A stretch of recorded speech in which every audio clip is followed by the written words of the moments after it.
نحمدہ ونصلی ونسلم علی سیدنا و مولانا محمد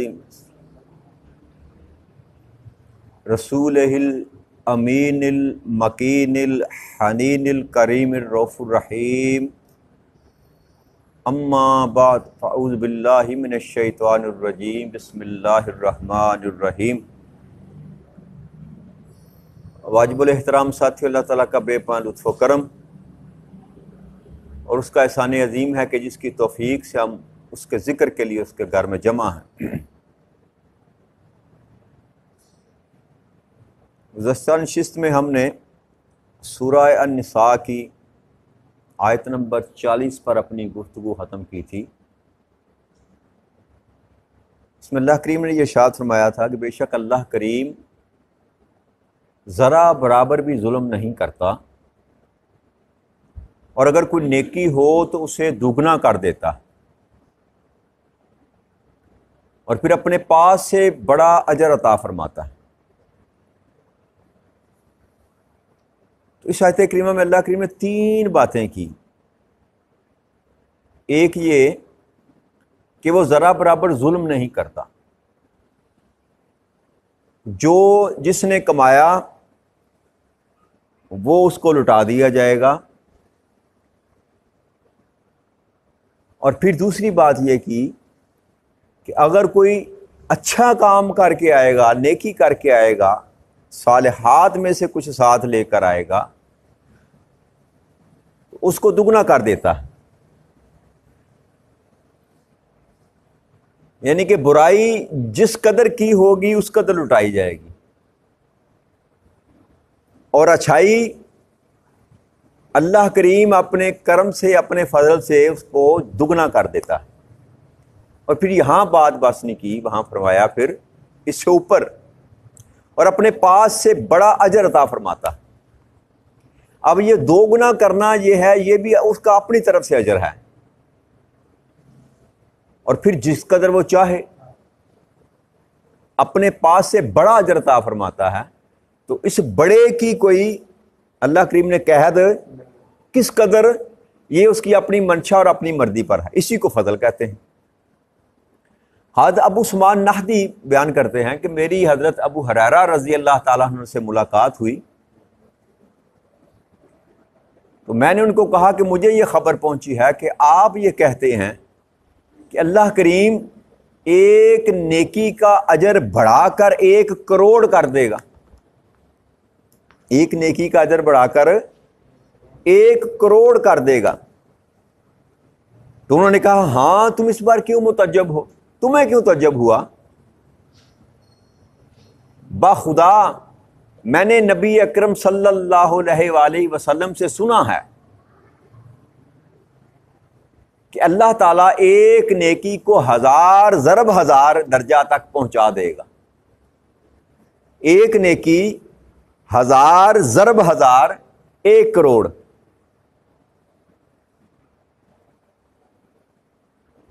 تو یہ بھی حد نہیں ہے، یہ بھی ایک بیان ہے کہ ایک نیکی کو 1 کروڑ کے برابر کر دے گا۔ اس کی وجہ کیا ہے؟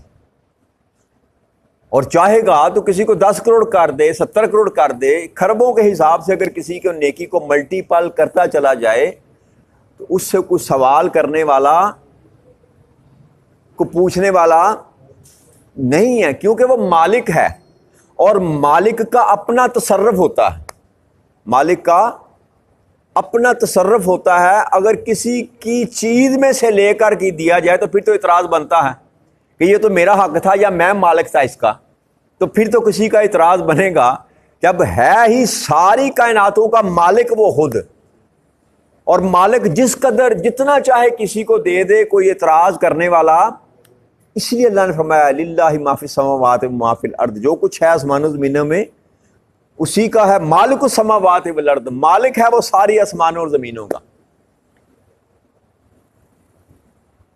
تو اس لیے رب کریم کی منشا ہے کہ نیکی تم اگر کما کر لے آئے تو باقی کام اس پر چھوڑ دو، باقی کام اس پر چھوڑ دو، وہ کس قدر تجھ کو عطا کرے گا۔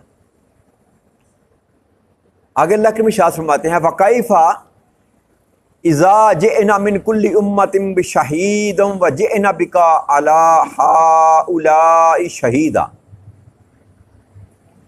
پھر اس دن کیا حال ہوگا جب ہم ہر امت سے ایک گواہ لائیں گے، اور اے میرے حبیب مکرم صلی اللہ علیہ وآلہ وسلم، ہم آپ کو ان سب پر گواہ لائیں گے۔ قیامت کے دن ایک تو انفرادی جو حساب و کتاب ہوگا نا، ہر بندے سے اس کا حساب و کتاب پوچھا جائے گا۔ یہاں جو اللہ فرما رہے ہیں کہ ہر امت سے ایک گواہ لائیں گے، ہر امت میں سے گواہی لی جائے گی، اور پھر سب پر اللہ کریم نے اپنے محبوب مکرم صلی اللہ علیہ وسلم کو گواہ بنایا کہ آپ کو ان سب پر گواہ لائیں گے۔ ہر امت سے اس کا سوال کیا جائے گا، پوچھا جائے گا کیا میرا پیغام تم تک پہنچا؟ تو ان میں کئی بدبخت ہوں گے جو نہ ماننے والے تھے، جن کو دوزخ کا پروانہ تھمایا گیا ہوگا یا تھمایا جانا ہوگا۔ جب وہ دوزخ کی دہکتی ہوئی آگ کو دیکھیں گے تو صاف انکار کر دیں گے کہ ہمیں تو آپ میرے اللہ، ہم تو تیرے پیغام کے انتظار میں بیٹھے ہوئے تھے، ہمیں تو کسی نے پیغام ہی نہیں دیا تیرا۔ تو اللہ کریم اس امت کے نبی کو بلائیں گے اور کہیں گے کہ ہاں جی آپ نے ان کو پیغام دیا تھا، تو وہ کہیں گے ہاں اللہ تو جانتا ہے کہ ہم نے تیرا حکم کہتے ہوئے مانتے ہوئے ہم نے ان تک تیرا پیغام پہنچا دیا تھا۔ تو پھر ہر نبی سے گواہ مانگا جائے گا۔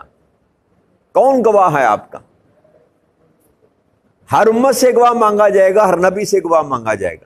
اور جیسے ہم نے سیقول الصفحاء جب شروع کی تھی، اس میں بھی ذکر کیا تھا شہید کے معاملے پر کہ آقا کریم صلی اللہ علیہ وسلم کی امت جو ہے ہر نبی کی گواہ ہوگی۔ ہر نبی کی گواہی نبی اکرم صلی اللہ علیہ وسلم کا امتی دے گا۔ اور جب امتی سے پوچھا جائے گا کہ تو کیسے گواہی دے رہا ہے، حضرت نوح علیہ السلام کی گواہی دے رہے ہو، ابراہیم علیہ السلام کی گواہی دے رہے ہو، کیسے گواہی دے رہے ہو، تم تو موجود ہی نہ تھے؟ تو کہا جائے گا کہ ہمیں اے اللہ، ہمیں آپ کے محبوب نے بتایا تھا صلی اللہ علیہ وسلم کہ نوح علیہ السلام نے 950 سال جو تھو ان کو تیرا پیغام دیا، ہمیں تیرے محبوب نے بتایا تھا صلی اللہ علیہ وسلم نے۔ تو یہ ساری گواہیاں ہو جانے کے بعد، ہر نبی کی، ہر امتی کی گواہی ہو جانے کے بعد، پھر سب سے بڑی گواہی جو ہوگی قیامت کے دن، اللہ کہتا ہے میرے محبوب آپ کو ان سب پر گواہ لاؤں گا۔ تو قیامت کے دن سب سے بڑی جو گواہی ہوگی ہر امتی کے لیے، ہر امت کے لیے، ہر امت کے نبی کے لیے، وہ گواہی ہوگی آقا کریم صلی اللہ علیہ وآلہ وسلم کی۔ اتنا جو شہید اللہ نے فرمایا نا آپ کو، شاہد، گواہ۔ اور میں نے شاید آپ سے پہلے بھی ذکر کیا تھا کہ گواہی ہوتی ہے جو بندہ موجود ہو، جس نے اپنی آنکھوں کے سامنے کوئی معاملہ دیکھا ہو، شہادت اسی کی قلم بند کی جاتی ہے، اسی سے پوچھا جاتا ہے کیا ہوا تھا جی۔ کوئی بھی معاملہ ہو، شہادت ہمیشہ اس کی لی جاتی ہے جو وہاں موجود ہو۔ اب اللہ کہتا ہے کہ ہم سب پر آپ کو گواہ لے کر آئیں گے۔ آدم علیہ السلام کی گواہی بھی آقا کریم صلی اللہ علیہ وآلہ وسلم دیں گے، نوح علیہ السلام کی گواہی بھی، الحاضر القیاس، جتنے نبی، جتنے رسول، جتنی امتیں آئیں، سب کی گواہی رب کریم اپنے محبوب صلی اللہ علیہ وسلم سے لیں گے۔ تو سمجھ کے آئی کہ اگر آقا موجود نہ تھے تو گواہی کیسی؟ اگر آقا مشاہدہ نہیں کر رہے تھے تو پھر گواہی تو بنتی نہیں ہے۔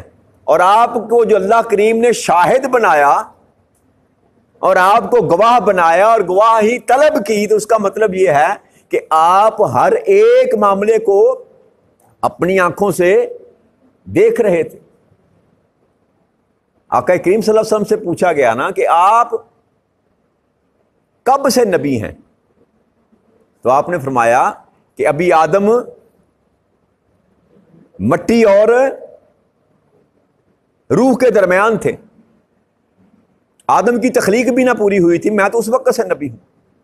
اور پھر ایک اور حدیث مبارک ہے جس کا مفہوم یہ ہے کہ آقا کریم صلی اللہ علیہ وسلم نے فرمایا کہ سب سے پہلے رب کریم نے میرے نور کو تخلیق کیا، میرے نور کو تخلیق کیا۔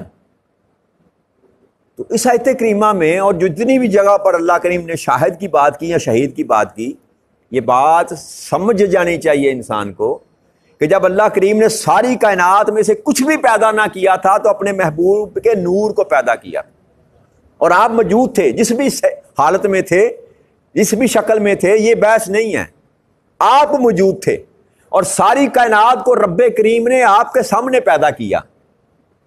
تمام فرشتے، لوح قلم، کائنات، جنوں انس، جو کچھ بھی رب کریم نے پیدا کیا آقا کریم صلی اللہ علیہ وسلم کی آنکھوں کے سامنے پیدا کیا۔ اسی لیے اللہ نے فرمایا کہ ہم سب پر آپ کو گواہ لے کر آئیں گے، سب پر آپ کو گواہ لے کر آئیں گے۔ تو اب وہ جو ہم جھگڑا کرتے ہیں کہ اس بات کا علم تھا، اس بات کا علم نہ تھا، تو رب کریم نے تو یہ چھری لے کر ذبح نہ کر دی اس بات کو کہ میرے محبوب کو تو سب کچھ علم ہے۔ آدم علیہ السلام کی امت پر اگر گواہ بنایا جائے گا تو آدم علیہ السلام تو وہ پہلے انسان تھے جو زمین پر پیدا ہوئے، تو آقا کریم صلی اللہ علیہ وسلم تو آخری نبی ہیں جی۔ لہذا یہ قصہ ہی رب کریم نے پاک کر دیا کہ ظاہری طور پر جب مبعوث کیا گیا نا محبوب خدا صلی اللہ علیہ وسلم کو، وہ سب سے آخر پر مبعوث کیا گیا، خلقت کے لحاظ سے سب سے پہلے میں نے اپنے محبوب کو پیدا کیا۔ خلقت کے لحاظ سے سب سے پہلی جو خلقت تھی وہ نبی اکرم صلی اللہ علیہ وسلم کی ذات ببرکات، آپ کے نور کو پیدا کیا گیا۔ تو لہذا یہ جھگڑا اللہ کریم نے شاہد کہہ کر مٹا دیا کہ اب ہر چیز پر گواہ، اب ہر چیز پر گواہ۔ آگے اللہ کریم نے ارشاد فرمایا یومئذ یود الذین کفروا وعصوا الرسول لو تسوی بہم الارض ولا یکتمون اللہ حدیثا۔ اور اس دن وہ لوگ جنہوں نے کفر کیا اور رسول اکرم صلی اللہ علیہ وآلہ وسلم کی نافرمانی کی، وہ آرزو کریں گے کہ کاش ان پر زمین برابر کر دی جاتی اور وہ اللہ سے کوئی بات نہ چھپا سکیں گے۔ تو اللہ کریم ارشاد فرماتے ہیں کہ اس دن، یعنی کہ جب حشر کا سماع ہوگا، حساب و کتاب کا وقت ہوگا، جب وہ مواخذہ کیا جائے گا، تو اس دن جن لوگوں نے کفر کیا، اللہ کے دین کو ماننے سے انکار کیا اور جنہوں نے رسول کی نافرمانی کی، دونوں باتوں کو رب کریم نے علیحدہ کر کے بیان کیا۔ یود الذین کفروا وعصوا الرسول، کفر کیا اور نافرمانی کی رسول اکرم صلی اللہ علیہ وسلم کی۔ تو بات یہ سمجھ آئی کہ کفر ایک علیحدہ گناہ ہے اور رسول اکرم صلی اللہ علیہ وسلم کی نافرمانی کرنا ایک علیحدہ گناہ ہے۔ کفر کی سزا علیحدہ ہوگی اور نافرمانی کی سزا علیحدہ ہوگی۔ تو اللہ کہتا ہے یہ دونوں حالتوں والے جو لوگ ہیں جنہوں نے مانا ہی نہیں میرے محبوب کو اور جو میرے محبوب کی نافرمانی کرتے رہے، وہ دونوں قیامت کے دن آرزو کریں گے کہ کاش ہمیں زمین میں برابر، ہمارے پر زمین برابر کر دی جاتی۔ جب اٹھایا جائے گا نا، ہر ایک کو اٹھایا جائے گا، زمین سے نکالا جائے گا، اور اپنا حشر جب دیکھیں گے تو کہتے کاش ہم اٹھائے ہی نہ جاتے، ہم پر یہ زمین برابر کر دی جاتی، ہم زندہ نہ کیے جاتے، ہمارا وجود مٹ جاتا، مٹی میں مٹی ہو جاتے، تاکہ ہمیں یہ حساب و کتاب تو نہ دینا پڑتا۔ یہ آرزو ہوگی ہر اس بندے کی جس نے کفر اختیار کیا، اللہ کے رسولوں پر ایمان نہ لے کر آیا، اللہ کے رسولوں کی بات پر یقین نہ کیا، آخرت پر یقین نہ کیا، اور وہ بندہ جو رسول اکرم صلی اللہ علیہ وسلم یا جو بھی رسول اس کی امت کے وقت میں آتے رہے ان کی نافرمانی کرتا رہا، ان کے حکم پر اپنے سر کو خم نہ کیا، تسلیم خم نہ کیا، ایسا ہر شخص اللہ فرماتا ہے کہ قیامت کے دن یہ آرزو کرے گا کہ کاش مجھ پر زمین برابر کر دی جاتی، میرا وجود مٹھا دیا جاتا۔ اللہ فرماتے ہیں اللہ سے کوئی بات نہ چھپا سکیں گے۔ ہر بندہ جب انکار کرے گا نا کہ مولا میں نے تو یہ نہیں کیا تھا، انکار کریں گے، ایک دوسرے پر ڈالیں گے، وہ شیطان پر ڈالیں گے، شیطان انکار کر دے گا، ہر ایک دوسرے کے پر ڈالنے کی کوشش کرے گا، جان چھڑانے کی کوشش کرے گا، تو وہاں یاد رکھیے گا انسان کا ہر ایک عضو جو ہے وہ گواہی دے گا. زبان بند ہوگی، آنکھیں گواہی دیں گی کہ مولا کریم ہاں مجھ سے یہ گناہ کرتا رہا. پاؤں گواہی دیں گے کہ مولا کریم ہاں یہ گناہ کے کام کرنے کے لیے مجھ سے چل کر جاتا رہا. ہاتھ گواہی دیں گے کہ رب کریم ہاں مجھ سے یہ جو ہے نا برائی کے کام کرتا رہا. تو زبان سے انکار کریں یا نہ کریں اس سے کچھ فرق پڑنے والا قیامت کے دن نہیں. ہر چیز بولے گی. انسان کا ایک ایک انگ جو ہے، ایک ایک کیا کہتے ہیں لو، یہ بول کر گواہی دے گا رب کریم کے سامنے. اللہ کہتا ہے مجھ سے کچھ نہیں چھپ سکے گا. وہاں نہ کوئی مکر، نہ فریب، نہ چلاکی، کوئی چیز کام آنے والی نہیں. یہ سارے مکر، یہ سارے فریب، یہ ساری چال بازیاں، یہ ساری تیزیاں جو ہم کرتے ہیں، یہ ساری اس زمین کے اوپر رہ جائیں گی. جب زمین کے نیچے آپ کو دفن اور مجھے دفن کیا جائے گا، یہ ساری تیزیاں نکل جائیں گی. پھر پتا چلے گا خو میں نے تو زندگی ساری برباد کی، میں تو دھوکے میں رہا. لیکن پھر انسان کے پاس سوائے آرزو کرنے کے کچھ اور باقی نہیں بچے گا. تو لہذا اپنی زندگی کو بہتر کرنا، دوزخ سے بچانا، جنت حاصل کرنے کے لیے تگودو کرنا، یہ میرے بھائی میرے دوستو اس وقت تک ہے جب تک آپ اس زمین کے اوپر ہیں. یہ لمٹ ہے آپ کی، یہ وقت ہے آپ کا، یہ ٹائم پیریڈ ہے آپ کا. جب تک آپ زمین کے اوپر ہیں آپ اپنے اعمال کو سنوار سکتے ہیں، بنا سکتے ہیں. لیکن جب آپ کو زمین کے نیچے ڈال دیا جائے گا پھر آپ کے پاس سوائے افسوس کرنے کے کچھ اور باقی نہیں بچے. تو قبل اس وقت کے کہ یہ ہماری زمین کے اوپر والا معاملہ ختم ہو جائے، ہمیں اپنی اصلاح کر لینی چاہیے. جو کمیاں ہیں، جو کوتاہیاں ہیں، جو خرابیاں ہیں، ان کو دور کرنے کی کوشش کرنی چاہیے. اللہ سے مدد طلب کرنی چاہیے، اللہ سے فرما برداری کی، اس کی اطاعت کی طلب کرتے رہنے چاہیے. مولا تو ہمیں ہدایت نصیب فرما دے. جب زمین کے نیچے جائیں گے تو پھر ہمارے پاس عمل کرنے کا کوئی بندوبست نہیں ہوگا. تو لہذا اپنی زندگیوں میں سے یہ جو غفلت ہے نا، غفلت کو دور کریں. انسان اپنی زندگی میں کام کو کل پر تب ڈالتا ہے جو انسان کو خبر ہو کہ میں نے کل زندہ رہنا. کر لیں گے کا جو انسان کے اندر یہ سوال ڈالا جاتا ہے، اچھا میں کر لیتا ہوں، اچھا میں کر لیتا ہوں، یہ اتنا بڑا ہیلا ہے شیطان کا جو انسان کو ہلاکت میں ڈال دیتا. نماز کا ٹائم ہے، آپ نے کہا اچھا میں پڑھ لیتا ہوں، یار بڑا ٹائم پڑا ہے. یہ کرتے کرتے کرتے آپ کی قضا ہو گئی. تو یہ وقت جو اور میں اور آپ ضائع کر رہے ہیں میرے دوستوں میرے بھائیوں، یہ واپس پلٹنے والا نہیں ہے. جو لمحہ آپ نے ضائع کر دیا وہ کبھی آپ کو واپس نہیں ہے. جتنے لمحے آپ نے اللہ اور اللہ کے رسول کی اطاعت کے بغیر گزارے آپ گھاٹے میں. اللہ نے قسم کہا کر کہا نا والعصر، قسم ہے مجھے ہر زمانے کی، ان الانسان لفی خسر، بے شک انسان تو ہے ہی خسارے میں، انسان تو ہے ہی خسارے میں. اور یہ قسم کھا کر جو رب کریم نے بات کی اس کا فلسفہ اور حکمت یہی ہے کہ جب انسان کی پیدائش ہو جاتی ہے تو ہر گزرا ہوا لمحہ انسان کی زندگی میں سے کم ہوتا چلا جاتا. اور جتنے لمحے آپ اور میں گزار رہے ہیں اور بغیر اللہ کی اطاعت کے گزار رہے ہیں وہ ہمارا خسارہ، وہ ہمارا خسارہ ہے.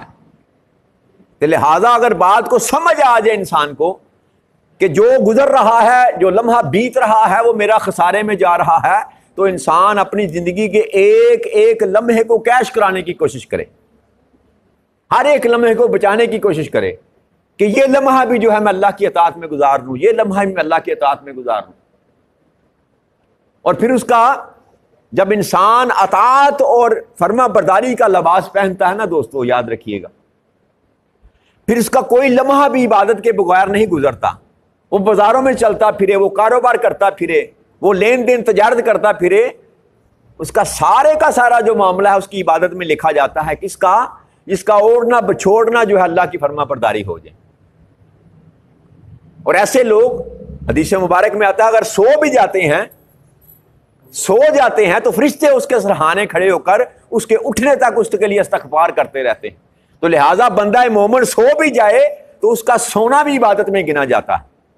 لیکن کسی شکل میں جب وہ بندہ اللہ کا فرما بردار بن جائے تو پھر انسان کا کوئی لمحہ بھی ضائع نہیں ہوتا. لہٰذا ہمیں کوشش کرنی چاہیے کہ اپنی زندگیوں کا پیٹرن چینج کریں, اپنا لائف سٹائل چینج کریں. جو وقت میسر ہے اس میں اللہ اور اللہ کے رسول کو راضی کرنے کی کوشش کریں تاکہ دنیا میں بھی ہمارے لیے خیر کا سبب بن جائے اور آخرت میں بھی ہمیں شرمندگی سے بچنے کے لیے کوئی بہانہ مل جائے. وما علینا الا البلاغ المبین. السلام علیکم ورحمۃ اللہ وبرکاتہ.